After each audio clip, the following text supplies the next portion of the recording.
The San Francisco-bound terminal at Chicago O'Hare buzzed with the frenetic energy of travelers. Families hauling overstuffed suitcases, business people tapping impatiently at their phones, and a smattering of bleary-eyed tourists clutching coffee cups.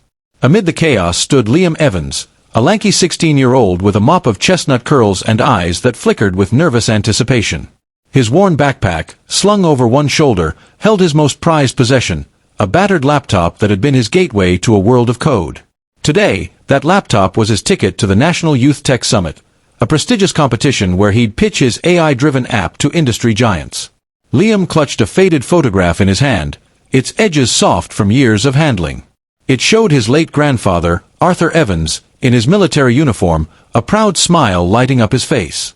Liam's dad had always said Arthur was a hero, but the stories were vague, shrouded in the kind of reverence that made them feel more like myth than memory.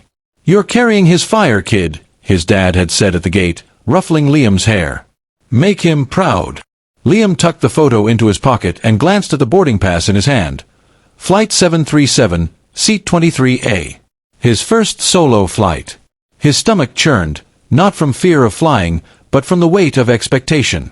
He was a black kid from a modest Chicago suburb, and the summit was his shot to prove he belonged among the tech world's elite.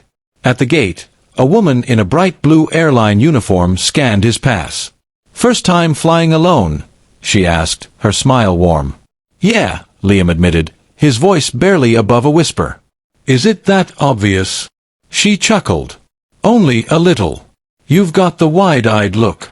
Don't worry, kid, you'll be fine. Just keep that spark in your eyes." Liam nodded, managing a small smile, and shuffled toward the jetway. The hum of the plane's engines vibrated through the tunnel, a low rumble that felt like the pulse of something bigger. He stepped aboard, his heart pounding with a mix of dread and excitement. This was it, his chance to shine. The cabin of Flight 737 smelled faintly of coffee and recycled air. Liam slid into his window seat, 23A, and pressed his forehead against the cool glass, watching baggage handlers toss suitcases onto a conveyor belt below. The plane was a Boeing 737, its interior a mix of sleek modernity and well-worn comfort. Passengers filed in, stowing bags and exchanging small talk. Liam pulled out his tablet, scrolling through his presentation slides for the summit. His app, a machine learning tool to help low-income students access free tutoring, had taken months to perfect.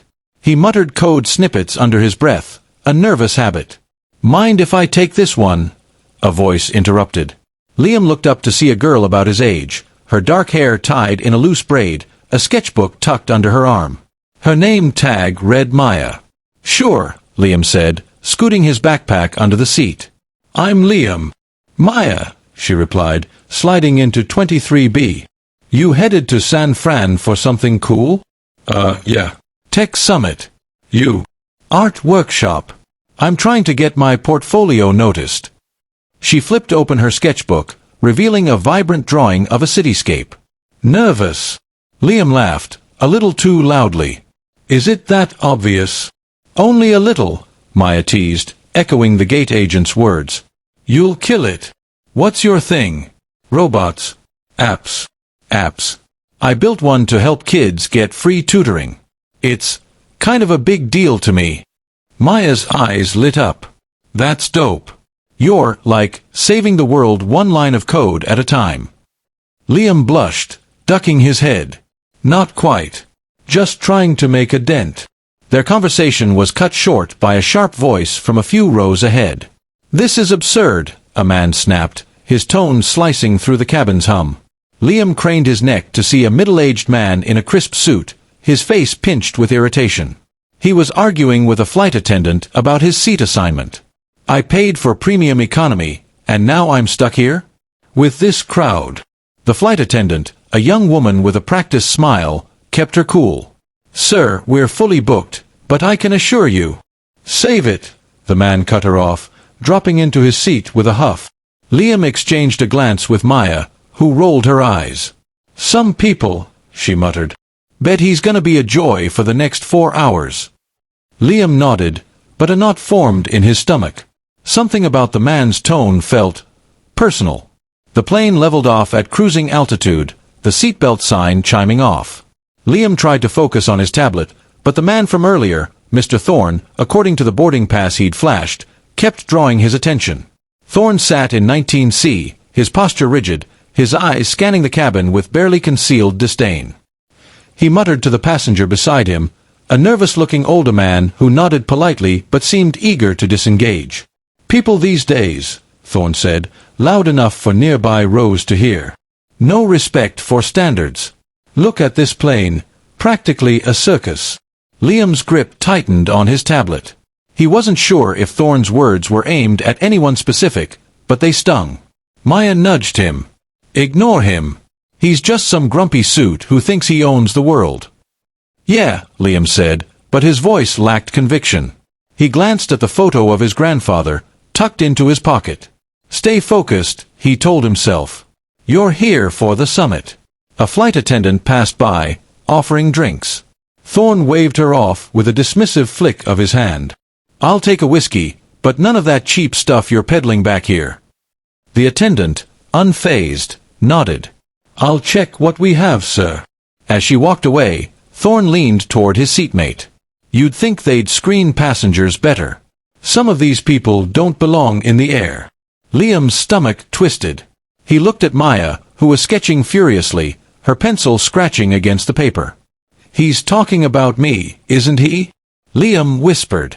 Maya's eyes flicked up, sharp and protective. "He's talking about anyone who doesn't look like him. Don't let him get in your head."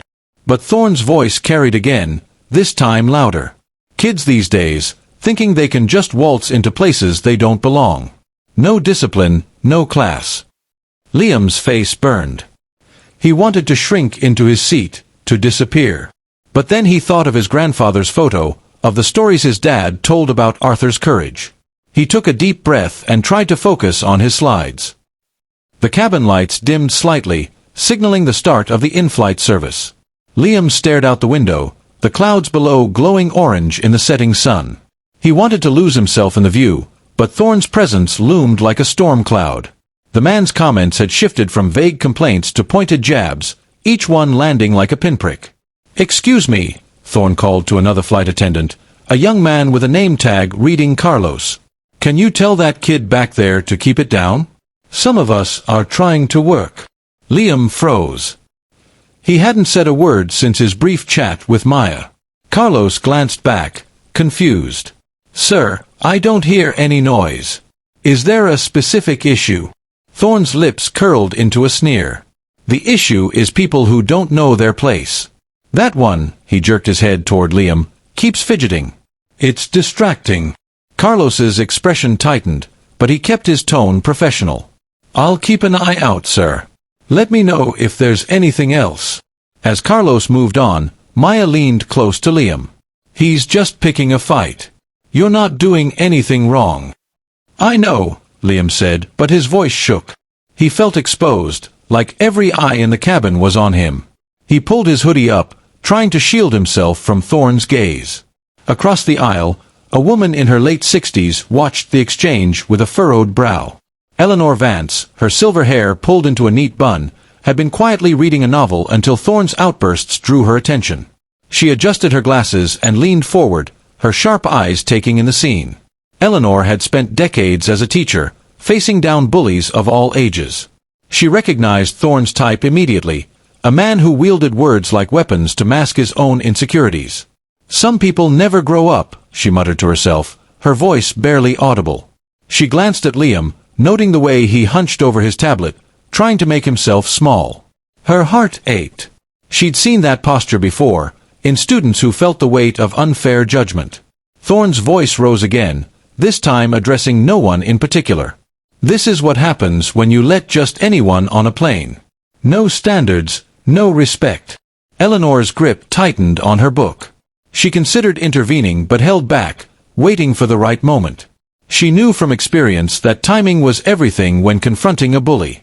Liam, meanwhile, felt the air grow heavier. He wanted to stand up, to say something, but fear kept him rooted. Instead, he opened his apps code on his tablet, scrolling through lines of Python as if they could shield him from Thorne's venom. Eleanor Vance closed her novel, her patience wearing thin. From her seat in 12D, she had a clear view of Liam, his head bowed, and Thorne, whose smug expression seemed to dare anyone to challenge him. The cabin was tense, passengers exchanging uneasy glances but staying silent. Eleanor's years in the classroom had taught her that silence often enabled cruelty. She wasn't about to let this slide. She leaned toward the woman beside her, a nervous-looking retiree named Margaret. "That man's trouble," Eleanor whispered. "He's picking on that boy for no reason." Margaret nodded, her eyes wide. "I heard him earlier. He's been muttering awful things since we boarded. Should we tell someone?" "Not yet," Eleanor said, her voice steady. "Let's see how this plays out. But I'm keeping an eye on him." Back in row 23, Maya nudged Liam. "You okay? You look like you're about to bolt." Liam forced a smile. "I'm fine. Just trying to focus." "You don't have to take this," Maya said, her voice low but fierce. "That guy's a jerk. Want me to say something?" "No," Liam said quickly. "It'll just make it worse." Maya frowned but nodded, returning to her sketchbook. She started drawing a caricature of Thorn, exaggerating his pinched features and adding a cartoonish scowl. "This is for you," she whispered, showing Liam the sketch. He chuckled despite himself, the tension easing slightly. "You're good at that." "Years of practice," Maya said with a grin. "Bullies hate being laughed at." Their moment of levity was shattered by Thorn's voice, now directed at Liam. "Hey, kid," he called, loud enough for the whole cabin to hear. "What's with the hoodie? You hiding something? Or just trying to look like you belong here?" Liam's heart raced. He felt every eye on him, the weight of Thorn's words pressing down. He opened his mouth to respond, but no words came. Eleanor, however, had had enough. She unbuckled her seatbelt and stood, her petite frame belying the steel in her gaze. "Excuse me, sir," she said, her voice clear and commanding. "I think you've said quite enough." Thorn turned, startled, his eyes narrowing. "And who are you?" "The morality police." "I'm someone who knows a bully when I see one," Eleanor replied, unfazed. "That young man hasn't done a thing to you. Leave him alone." The cabin fell silent, the air thick with anticipation. Liam looked up, his eyes meeting Eleanor's. For the first time since boarding, he didn't feel alone. The cabin of Flight 737 buzzed with a tense undercurrent, the silence following Eleanor Vance's confrontation with Mr. Thorn heavy with unspoken questions. Liam Evans, still reeling from Thorn's verbal assault, felt a flicker of hope as he caught Eleanor's steady gaze. Maya, seated beside him, gave his arm a reassuring squeeze. "See? Not everyone's gonna let that jerk get away with it," she whispered, her pencil still hovering over her sketchbook. Liam nodded, his heart still racing. He glanced at Eleanor, who had returned to her seat in 12D but kept a watchful eye on Thorn. The businessman sat rigid, his face flushed with indignation, muttering under his breath to no one in particular. The other passengers, though quiet, seemed to lean toward Liam, their glances a mix of sympathy and curiosity. Maya leaned closer, her voice low. "You okay? That was intense." "Yeah," Liam said, though his hands trembled slightly as he clutched his tablet. "I just didn't expect that. Not here." "Nobody expects a guy like that," Maya said, flipping her sketchbook to a new page. "But you've got backup now. That lady's got guts." Liam managed a small smile, glancing at Eleanor again. She was writing something in the margins of her novel, her expression calm but resolute. He wondered what had driven her to stand up for him, a stranger. The thought made him feel less alone, but the sting of Thorn's words lingered. As the flight attendants moved through the cabin, offering snacks, Liam tried to refocus on his presentation for the National Youth Tech Summit. His app, designed to connect low-income students with free tutors, was his ticket to a future in tech. But Thorn's venom had shaken him, making him question whether he'd ever truly belong in that world. Maya noticed his distraction. "Hey, tell me about your app. Sounds like it's gonna change lives." Liam hesitated, then opened his tablet. "It's called LearnLink. It uses AI to match students with tutors based on their learning style. I built it because, well, my mom used to struggle to afford tutors for me." "That's amazing," Maya said, her eyes wide. "You're, like, a real-deal genius." Liam blushed. Not really. I just want to help kids like me. Their conversation was a brief respite, a bubble of warmth in the tense cabin. Across the aisle, Eleanor overheard their exchange, her lips curving into a faint smile. She remembered a young man from decades ago, Arthur Evans, Liam's grandfather, who had risked everything to protect her during a civil rights protest. The resemblance wasn't just physical. Liam had the same quiet determination. She vowed to keep an eye on him, sensing this flight was more than a journey to San Francisco. The hum of the plane's engines seemed to amplify the tension in the cabin. Mr. Thorne, still seething from Eleanor's rebuke, couldn't resist reasserting his dominance. He turned in his seat, his cold eyes locking onto Liam. "Hey, kid," he called, his voice dripping with contempt. "You think you're some kind of prodigy? Bet you're just another charity case, riding on handouts." The words hit Liam like a punch. His breath caught, and his fingers froze on his tablet. The cabin went quiet, passengers shifting uncomfortably. Maya's pencil snapped in her hand, her eyes blazing. "Are you serious right now?" she snapped, loud enough for nearby rows to hear. "What is your problem?" Thorne smirked, unfazed. "My problem is people like him, thinking they can just waltz into places they don't belong. Tech summits. Please. Stick to something you're actually good for." Liam's face burned, shame and anger warring inside him. He wanted to respond, to defend himself, but his voice felt trapped. The photo of his grandfather in his pocket seemed to weigh heavier, a reminder of the courage he wasn't sure he had. Eleanor, watching from 12D, clenched her novel so tightly the pages creased. She whispered to Margaret, her seatmate, "He's crossing a line now. This isn't just rudeness, it's hate." Margaret nodded, her hands fidgeting. "Should we call the flight attendant?" "Not yet," Eleanor said, her voice firm. "But I'm not letting this escalate further." In row 23, Maya leaned toward Liam. "Don't listen to him. He's nothing. You're going to that summit to crush it." Liam nodded, but his eyes were glassy. "Why does he hate me? He doesn't even know me." "Because he's scared," Maya said fiercely. "Scared of people like you who are smarter, better, and actually have a heart." Thorne's voice cut through again, this time addressing the cabin at large. "This is what's wrong with the world. Kids like that, given opportunities they haven't earned. It's a disgrace." A few passengers gasped, and a man in a nearby row muttered, "Someone needs to shut him up." The tension was palpable, a powder keg waiting for a spark. Liam felt every eye on him, the weight of their judgment, or pity, crushing.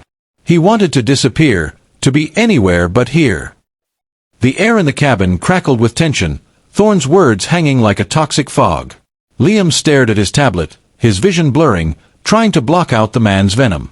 Maya gripped her sketchbook, her knuckles white, whispering, "Just hold on, Liam. He's not worth it." But Thorne wasn't done. He stood, his suit pristine but his face twisted with rage. He took a step toward Liam's row, ignoring the gasps from nearby passengers. "You think you're untouchable, kid," he sneered, leaning over the seats. "You don't belong here, and you know it." Liam's heart pounded, his hands shaking. He opened his mouth to respond, but before he could, Thorne's hand shot out, striking Liam across the face with a sharp, resounding slap. The sound echoed through the cabin, silencing every murmur, every rustle of papers. Time seemed to freeze. Liam's cheeks stung, his eyes wide with shock. Maya gasped, her sketchbook falling to the floor. Passengers turned, some standing, their faces a mix of horror and disbelief. A child in a nearby row started to cry, her mother pulling her close. Thorne stood over Liam, his chest heaving, a twisted satisfaction in his eyes. "That's what you get for thinking you're something you're not," he spat. Liam touched his cheek, the pain secondary to the humiliation. He felt small, exposed, every eye in the cabin a spotlight on his vulnerability. His grandfather's photo burned in his pocket, a silent rebuke to his silence. Maya was on her feet, her voice shaking but fierce. "You're disgusting. How dare you touch him?" Thorne turned to her, his sneer widening. "Stay out of it, little girl, unless you want the same." The cabin erupted into murmurs, passengers whispering to each other, some reaching for their call buttons. The flight attendants, alerted by the commotion, were already moving down the aisle, their faces tense. Eleanor Vance, in 12D, felt her blood boil. She'd seen enough. This wasn't just a bully anymore. This was a predator. She unbuckled her seatbelt, her movements deliberate, her teacher's instinct kicking in. She wasn't about to let this boy face this alone. Eleanor Vance moved with a speed that belied her 68 years, her petite frame weaving through the crowded aisle. Her silver hair glinted under the cabin lights, and her eyes burned with a fierce resolve. She reached Liam's row in seconds, positioning herself between him and Thorne, her hands on her hips like a schoolteacher facing a recalcitrant student. "Step back, sir," she said, her voice low but commanding, cutting through the cabin's chaos. "You've done enough damage." Thorne blinked, caught off guard by her audacity. "This is none of your business, old lady," he snapped, but his voice wavered, the bravado slipping. "It's everyone's business when a grown man assaults a child," Eleanor shot back, her gaze unwavering. "You think you can intimidate him because he's young, because he's black? You're wrong. And you're done here." Passengers murmured in agreement, their voices a rising tide of support. Maya, still standing, clapped a hand over her mouth, her eyes wide with admiration. Liam looked up at Eleanor, his cheeks still stinging, but her presence was a lifeline, pulling him back from the edge of despair. A flight attendant, Carlos, arrived with another crew member, a woman named Priya. "Sir, you need to return to your seat immediately," Carlos said, his tone firm but calm. "This behavior is unacceptable." Thorne scoffed, but his confidence was crumbling under the weight of the cabin's collective stare. "You're all overreacting. He deserved it." "No one deserves that," Priya said, her voice sharp. "Sit down, or we'll restrain you." Eleanor turned to Liam, her expression softening. "Are you okay, young man?" Liam nodded, his throat tight. "Yeah. Thank you." She gave him a small, reassuring smile. "You're stronger than you know. Don't let him make you doubt that." Maya chimed in, her voice fierce. "You're a badass, Liam. Don't forget it." Eleanor's eyes flicked to Maya, a spark of approval in her gaze. She turned back to Thorne, who was reluctantly sitting under Carlos's stern watch. "You should be ashamed," she said, loud enough for the cabin to hear. "But I doubt you have the capacity for it." The passengers erupted into quiet applause, a wave of support that washed over Liam, warming the cold knot in his chest. The cabin of Flight 737 buzzed with renewed energy, the aftermath of the slap and Eleanor's intervention creating a charged atmosphere. Carlos and Priya conferred in hushed tones near the galley, their radios crackling as they contacted the cockpit. Passengers whispered among themselves, some casting wary glances at Thorne, who sat with his arms crossed, his face a mask of defiance. Liam sat quietly, his cheek throbbing, his mind racing. Maya handed him a bottle of water from her bag. "Drink this. You look like you need it." "Thanks," Liam said, his voice hoarse. He took a sip, the cool liquid grounding him. "I didn't expect any of this." "No one did," Maya said, her eyes soft. "But you've got people in your corner now. That lady's a legend." Across the aisle, Eleanor was speaking to Margaret, her seatmate, her voice low but firm. "I've seen men like him before," she said. "They thrive on fear. But they crumble when you stand up to them." Margaret nodded, her hands still trembling. "I just can't believe he hit that boy. What's wrong with him?" "Fear," Eleanor said simply. "Fear of a world that's changing faster than he can handle." In the galley, Carlos radioed the pilot. "Captain, we've got a situation in economy. Passenger in 19C assaulted a minor. We need to know if we're diverting." The pilot's voice crackled back. "Negative on diversion for now. San Francisco's 2 hours out. Law enforcement will meet us at the gate. Keep him contained." "Understood," Carlos replied. He turned to Priya. "We'll need to restrain him if he acts up again. You good with that?" Priya nodded, her jaw set. "Let's keep the cabin calm. That kid's been through enough." They returned to the cabin, where Carlos addressed the passengers. "Folks, we're aware of the incident. We're handling it, and we ask for your cooperation to keep things calm." "Thank you." Liam felt a wave of relief, but the weight of the moment lingered. He glanced at Eleanor, who gave him a nod of encouragement. He pulled out his grandfather's photo, tracing the edges with his thumb. "You'd know what to do, Grandpa," he whispered. Maya overheard, her curiosity piqued. "That's your grandfather? He looks like a tough guy." "He was," Liam said, his voice soft. "He passed away when I was little. My dad says he was a hero, but I don't know the whole story." "Maybe you will someday," Maya said, her tone gentle. "Sounds like he'd be proud of you right now." In 12D, Eleanor watched Liam, her mind drifting to Arthur Evans. She hadn't told Liam yet, but the resemblance was uncanny, not just in his features, but in his quiet strength. She made a silent promise to tell him about Arthur, about the debt she owed. But for now, she'd keep watch, ensuring no one else hurt this boy. The cabin of Flight 737 hummed with a fragile calm, the aftermath of Mr. Thorne's assault on Liam Evans hanging heavy in the air. The flight attendants, Carlos and Priya, stood vigilant near row 19, where Thorne sat, his wrists now secured with plastic restraints. His earlier bravado had faded, replaced by a sullen scowl as he stared at the seat back in front of him. Passengers whispered, their eyes darting between Thorne, Liam, and Eleanor Vance, who had become an unspoken anchor for the cabin's collective resolve. Liam, in 23A, touched his cheek, the sting of the slap lingering like a bruise on his spirit. Maya, beside him, kept her sketchbook open, doodling furiously to channel her anger. "He's done," she said, her voice low but fierce. "They're not letting him get away with this." Liam nodded, his throat tight. "I just want this flight to be over." "It will be," Maya said, nudging his shoulder. "And you're still going to that summit to show the world what you've got." Across the aisle, Eleanor leaned toward Margaret, her seatmate.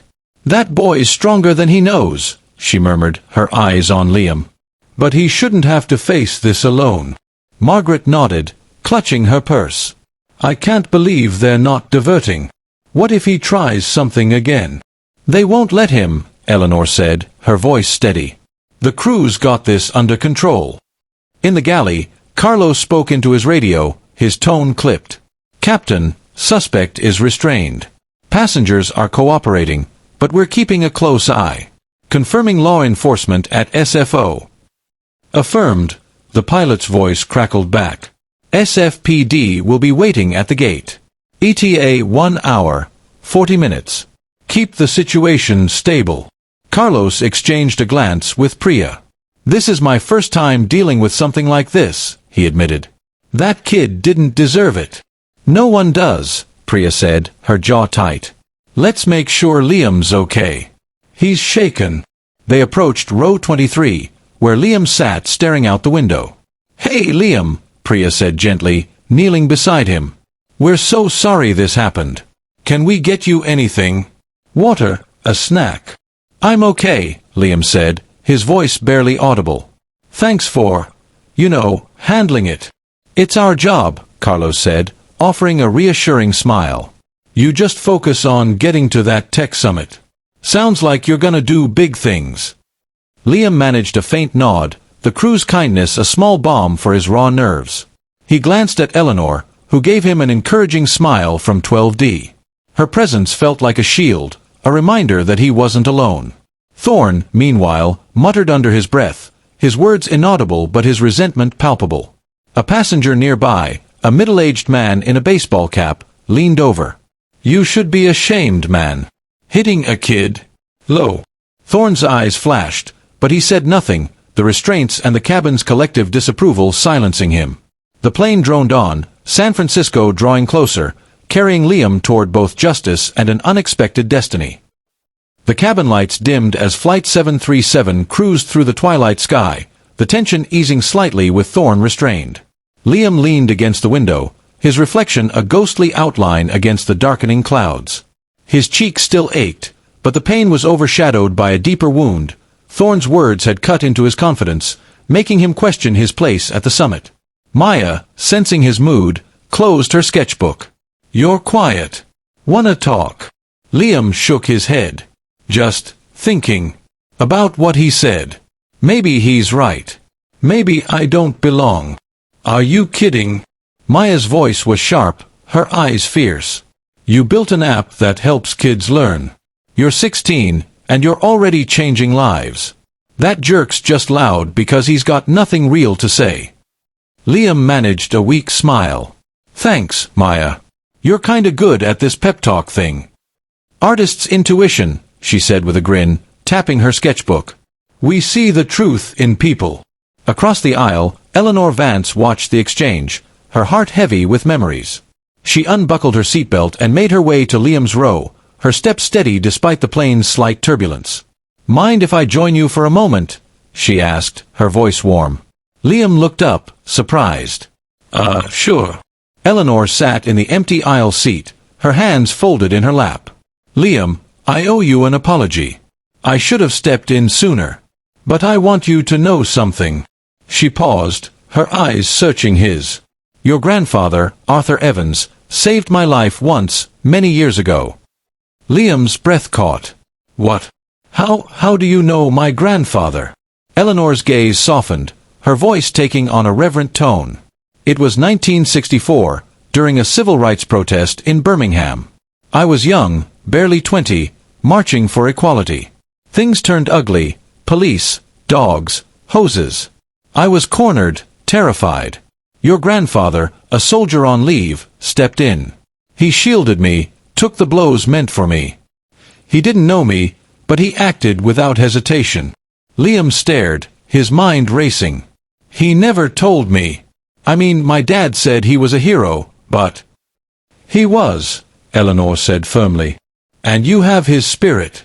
I saw it today, in how you held yourself despite that man's cruelty. Maya leaned forward, her eyes wide. That's incredible. Liam, your grandpa was a badass. Liam's fingers brushed the photo in his pocket. I wish I'd known him better. You will, Eleanor said, her voice gentle. Through his legacy, and through what you do with your life. You're already making him proud. Liam's eyes stung, but he blinked back the tears. Thank you, Ms. Vance. That means a lot. Call me Eleanor, she said, patting his hand. And if you need someone to cheer you on at that summit, I'm not far. As Eleanor returned to her seat, Liam felt a spark of strength reignite. Thorne's words still echoed, but they were drowned out by Eleanor's story, by Maya's loyalty, by the promise of his grandfather's legacy. The plane flew on, carrying him toward a future he was only beginning to understand. The cabin of Flight 737 settled into an uneasy quiet, the hum of the engines a steady backdrop to the passengers' hushed conversations. Liam sat with his tablet open, but his mind was far from his code.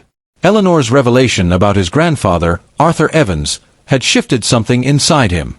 The photo in his pocket felt alive, a tangible link to a man whose courage he was only now beginning to grasp.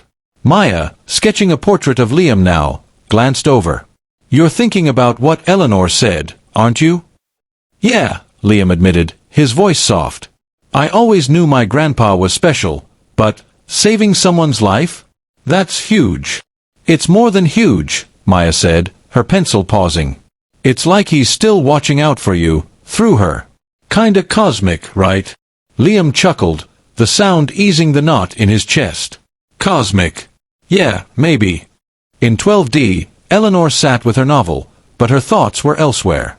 She remembered Arthur Evans vividly, his steady gaze, his quiet strength, the way he'd stood between her and danger without a second thought. She'd tried to find him years later, to thank him, but life had pulled her away. Now, sitting on this plane, she felt a profound sense of purpose. Protecting Liam was her way of repaying that debt. She leaned toward Margaret, her voice low. That boy's carrying a legacy he doesn't even fully understand yet. Margaret nodded, her eyes soft.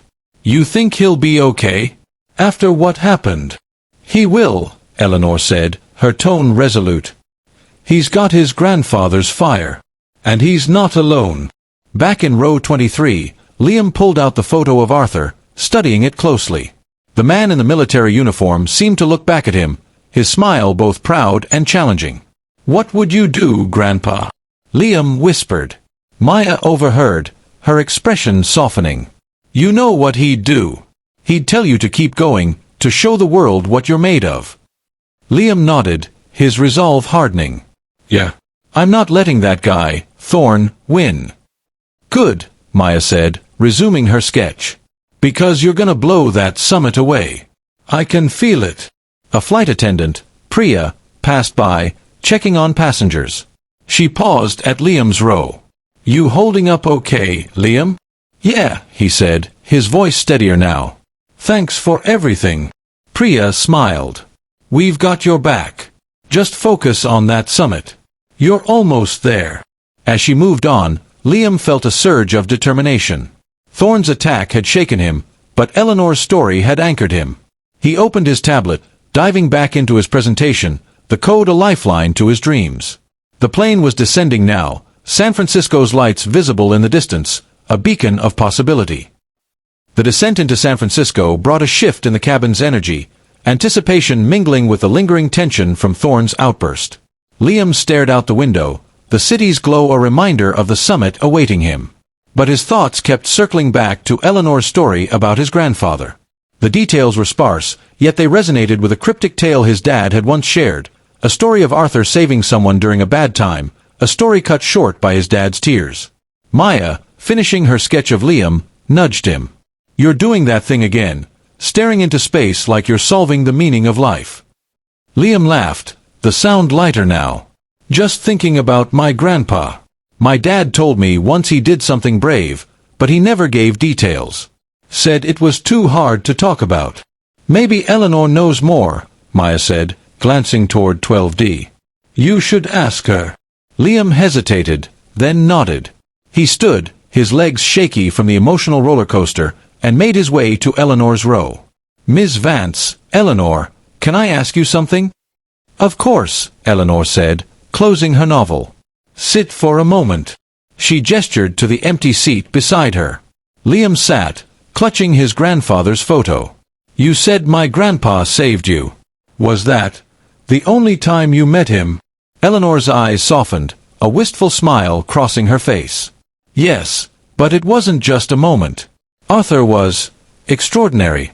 After he protected me, we talked briefly.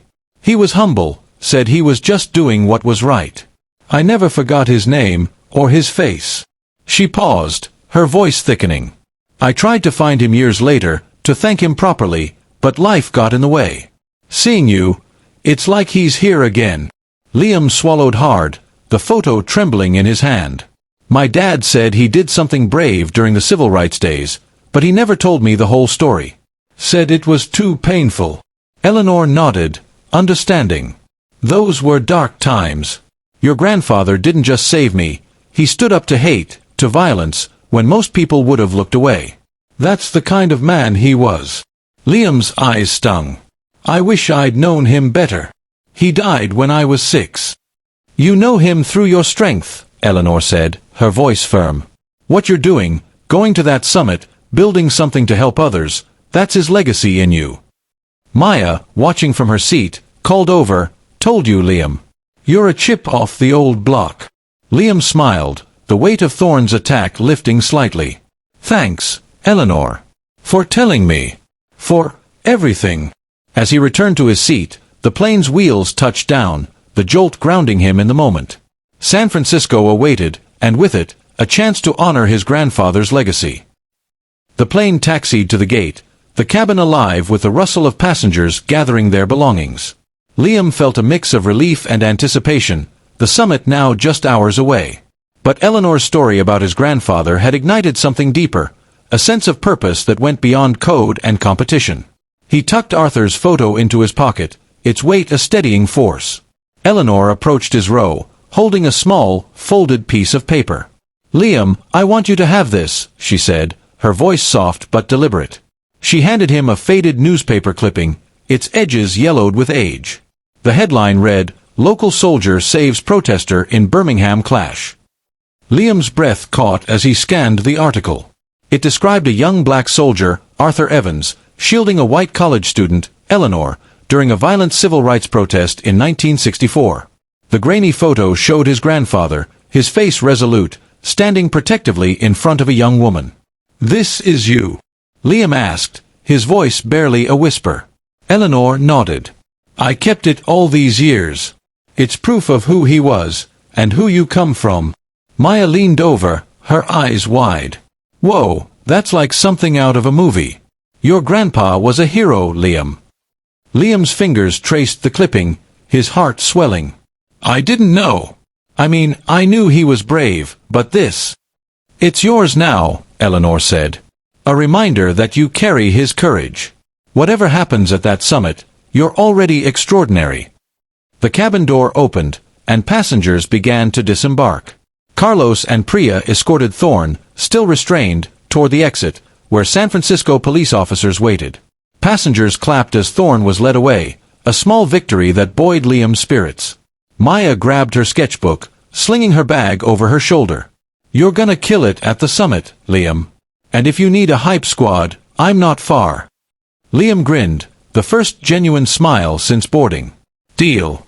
You better show me your art when it's done." As they stepped into the jetway, Eleanor walked beside Liam, her presence a quiet strength. "If you ever need to talk, or just someone to listen, I'm in Oakland," she said, handing him her contact information. "Your grandfather would be so proud." Liam nodded, his throat tight. "Thanks, Eleanor. For everything." The terminal was a blur of activity, but for Liam, the world had shifted. The clipping in his hand was more than a relic. It was a torch, passed from Arthur to him. As he headed toward the summit, he felt his grandfather's courage burning within, ready to face whatever came next. The San Francisco airport terminal buzzed with activity as Liam Evans stepped off Flight 737, his backpack slung over one shoulder, the faded newspaper clipping about his grandfather Arthur tucked safely in his pocket. The weight of the incident with Mr. Thorne lingered, but Eleanor Vance's story and Maya's unwavering support gave him a newfound strength. As passengers dispersed, 2 police officers approached, their expressions serious but kind. "Liam Evans?" one asked. "Yeah, that's me," Liam said, his voice steadier than he expected. "We need to talk about what happened on the flight," the officer, Sergeant Ruiz, said. "Can you come with us for a statement?" Liam glanced at Eleanor, who stood nearby, her silver hair catching the terminal lights. She nodded encouragingly. "Go on, Liam. Tell the truth. You've got this." Maya, clutching her sketchbook, gave him a thumbs up. "You're a rock star. I'll wait for you." In a small airport office, Liam recounted the incident, Thorne's escalating insults, the slap, the cabin's reaction. His hands shook slightly, but Eleanor's words about his grandfather's courage kept him grounded. "He didn't just hit me," Liam said, his voice firm. "He was trying to make me feel like I didn't belong." Sergeant Ruiz nodded, jotting notes. "We've got multiple witness statements corroborating your account. The suspect's in custody. You have the option to press charges. It's your call." Liam hesitated, the weight of the decision heavy. He thought of his grandfather, who'd faced hate with action, not revenge. "What happens if I do?" "He'll face assault charges, possibly a hate crime enhancement," Ruiz explained. "It's a strong case, given the witnesses and the crew's report." Liam looked at Eleanor, who'd been allowed to join him. "What do you think, Eleanor?" She leaned forward, her eyes kind but resolute. "This isn't about punishment, Liam. It's about standing up to hate, like your grandfather did. Pressing charges sends a message, that no one gets to hurt you and walk away." Liam nodded, his resolve hardening. "Okay. I'll press charges. Not for me, but for everyone who's ever felt like they don't belong." Ruiz gave him an approving look. "We'll handle it from here. You focus on that tech summit. Sounds like you've got big things ahead." As they left the office, Maya was waiting, her sketchbook open to a new drawing, a portrait of Liam, his face determined, with a faint glow behind him. "For you," she said, tearing it out. "A reminder you're unstoppable." Liam smiled, the warmth of her gesture easing the day's pain. "Thanks, Maya. You're kinda my hero." "PSH, I'm just the sidekick," she teased. "You're the one about to change the world." The San Francisco evening was cool, the city's skyline glittering as Liam, Eleanor, and Maya exited the airport. Liam's summit was tomorrow, but the weight of the day's events, Thorne's attack, the police statement, and the revelation about his grandfather, left him reeling. Eleanor, sensing his turmoil, suggested they grab coffee at a nearby cafe before heading to their respective destinations. At a cozy table, Liam sipped a hot chocolate, the warmth grounding him. "I don't know how to process all this," he admitted, glancing at Eleanor. "The summit, the charges, my grandpa, it's a lot." Eleanor nodded, her teacher's instinct kicking in. "It is a lot, Liam. But you're handling it with grace. Your grandfather would be proud of how you're facing this." Maya, munching on a pastry, chimed in. "She's right. You got slapped by a jerk, stood up to him legally, and now you're about to rock a tech summit. That's superhero-level stuff." Liam chuckled, but his eyes were serious. "What if I freeze up tomorrow? What if Thorne's right, and I don't belong?" Eleanor leaned forward, her voice firm. "Thorne's words were lies, Liam. You belong because you've earned it, through your talent, your heart, your work.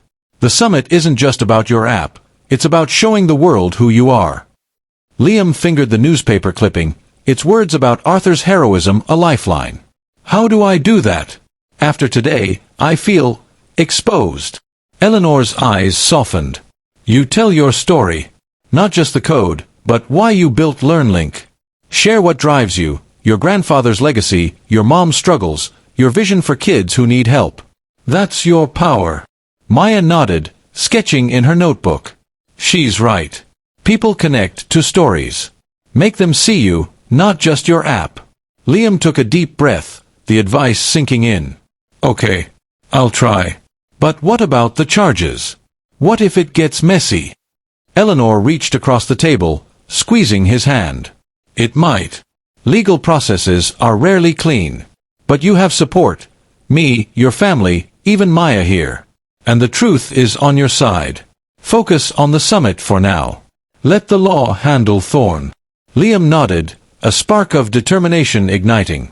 "Thanks, Eleanor. For everything. I don't know what I'd have done without you today." "You'd have found your way," she said, smiling. "But I'm honored to be here. Your grandfather gave me a second chance once. I'm just passing it forward." As they parted ways, Eleanor to her Oakland home, Maya to her art workshop, Liam felt a shift. The summit loomed, but so did his grandfather's legacy, a beacon guiding him forward. The National Youth Tech Summit buzzed with energy, a sleek San Francisco conference center filled with young coders, flashing screens, and industry scouts. Liam stood backstage, his tablet loaded with his LearnLink presentation, his heart pounding. The events of Flight 737 replayed in his mind, Thorne's slap, Eleanor's courage, the newspaper clipping about his grandfather. He felt both fragile and fierce, a paradox he was learning to embrace. "You got this," Maya texted from her workshop across town, her message accompanied by a digital sketch of Liam as a caped coder. He smiled, pocketing his phone, and adjusted his hoodie. The summit was his stage, but Thorne's words still echoed, threatening to undermine him. As his name was called, Liam stepped into the spotlight, facing a sea of faces, tech CEOs, professors, peers. His voice wavered at first, introducing LearnLink's AI-driven tutoring platform. But then he paused, Eleanor's advice ringing in his ears. "Tell your story." "Yesterday," he began, his voice growing stronger, "I was on a flight here. A man attacked me, told me I didn't belong, because of who I am, because of my skin. I almost believed him. But then I learned about my grandfather, Arthur Evans, who stood up to hate decades ago to save a stranger's life. He's why I built LearnLink, to give kids like me a chance, no matter what anyone says." The room went silent, then erupted in applause. Liam's hands shook, but he pushed through, detailing his app's features with newfound confidence. The judges leaned forward, captivated not just by the code but by the heart behind it. Backstage, Eleanor watched via a live stream, her eyes misty. She'd slipped into the audience at the last minute, unable to stay away. "That's Arthur's fire," she whispered to herself, clapping fiercely. A judge, a tech exec named Ms. Patel, approached Liam afterward. "Your app is impressive, but your story? That's what makes you a leader. We need more voices like yours." Liam blushed, the weight of the day lifting. "Thank you. I just want to make a difference." "You already are," Ms. Patel said, handing him her card. "Let's talk about funding LearnLink." As Liam left the stage, his phone buzzed with a message from Maya. "Told you you'd crush it. Proud of you, hero." The story of Flight 737 spread like wildfire, fueled by passenger accounts and social media posts. News outlets picked up the incident, framing it as a powerful example of bystander intervention and resilience. Liam's summit speech, uploaded online, went viral, with hashtags like #Flight737Hero and #StandUpToHate trending. He was hailed as a symbol of courage, though the attention felt overwhelming. Back in Chicago a week later, Liam sat with his parents and Eleanor, who'd flown in to support him through the legal process. Thorne's case was moving forward, with charges of assault and potential hate crime enhancements. Liam faced a deposition, a daunting prospect for a 16-year-old. "I don't want revenge," Liam told Eleanor over dinner, his voice thoughtful. "But I keep thinking about what you said, about standing up to hate. If I don't follow through, it's like letting him win." Eleanor nodded, her eyes warm. "You're right. This isn't about him, it's about justice, about ensuring no one else feels what you did. But it's also okay to forgive, in your own way, for your peace." Liam's mom, Tanya, squeezed his hand. "Your grandpa would be so proud. You're carrying his fight forward." Liam fingered the newspaper clipping, now framed on his desk. "I just want to make sure kids like me know they belong, no matter what people like Thorne say." Maya, joining via video call, chimed in. "You're already doing that, Liam. Your speech. It's inspiring people everywhere. My art group's even doing a mural about it." Liam smiled, the support grounding him. He decided to press charges, not out of anger but as a stand against intolerance. The legal process would be long, but he felt ready, bolstered by his family, Eleanor, and Maya. The viral attention, while daunting, amplified his message, turning LearnLink into a symbol of hope. 3 months later, Liam stood on a Chicago stage, accepting the top prize at a national tech competition. LearnLink had secured funding from Ms. Patel's firm, with plans to launch nationwide. The audience cheered, but Liam's eyes sought out his parents, Eleanor, and Maya in the front row, their presence a reminder of the journey that brought him here. Flight 737 had changed everything. The trauma of Thorne's attack lingered, but it had also sparked growth. Liam's speech at the summit, coupled with the viral story, had made him a reluctant advocate. Schools invited him to speak, and LearnLink's user base grew, helping thousands of students access free tutoring. Eleanor, sitting beside Maya, whispered, "Arthur's legacy lives in him. I knew it the moment I saw him." Maya nodded, her sketchbook filled with drawings inspired by Liam's journey. "He's not just a coder. He's a movement." On stage, Liam held up his award, his voice clear. "This is for my grandfather, Arthur Evans, who taught me that courage isn't just standing up, it's building something better. And it's for everyone who's ever been told they don't belong. You do. Keep fighting." The crowd roared, and Liam's heart swelled. Backstage, he hugged his parents, then turned to Eleanor. "Thank you," he said, his voice thick. "Without you, I might have given up." Eleanor smiled, her eyes misty. "You gave me a chance to repay your grandfather. We're even now." Maya handed him a final sketch, a vibrant portrait of Liam and Arthur, side by side, their faces alight with purpose. "For your desk," she said. "So you never forget who you are." As Liam boarded a flight home that evening, not Flight 737, but a new journey, he felt his grandfather's courage within him. The skies stretched endless before him, a canvas for his dreams, his legacy, and a future where no one would feel they didn't belong. The end.